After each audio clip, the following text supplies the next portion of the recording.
नमस्कार, मी वृषाली पाटील बातमीपत्रात आपलं स्वागत करते। सुरुवातीला एक ब्रेकिंग बातमी।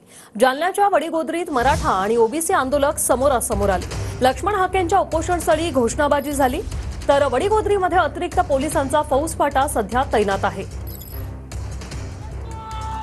ओबीसी आणि मराठा आंदोलक आमने-सामने आलेत आणि एकमेकांविरोधात घोषणाबाजी केलेली आहे। दत्ता गणवडे आमचे प्रतिनिधी आपल्या सोबत जोडलेले आहेत। दत्ता, काय सध्याची परिस्थिती? वाली सराटी गावाकडे जाणाऱ्या फाट्यावरती वडीगोद्री या गावामध्ये मराठा आंदोलक आणि ओबीसी आंदोलक आमने सामने आले होते। त्यांच्यामध्ये घोषणाबाजी सुद्धा झालेली आहे। वडीगोद्री येथून मनोज जरंगे यांच्या आंदोलनाकडे आंतरवाली सराटीकडे गाड्या जात होत्या, मात्र त्याच ठिकाणी मराठा आंदोलकांच्या गाड्या जात असताना ओबीसी आंदोलकांच्या गाड्या मात्र आंदोलन जवळ असल्यामुळे दुसरीकडे लावल्या जात होत्या। त्यामुळे आमच्या गाड्या सोडत नाहीत आणि त्या गाड्या का सोडतात या कारणावरून त्या ठिकाणी ओबीसी कार्यकर्ते आणि मराठा कार्यकर्ते यांच्यामध्ये घोषणाबाजी झाली आणि हे दोन्ही कार्यकर्ते आमने सामने आले होते। नक्कीच, आणि आपण पाहतोय पोलिसांचा देखील अतिरिक्त फौजफाटा या ठिकाणी तैनात आहे।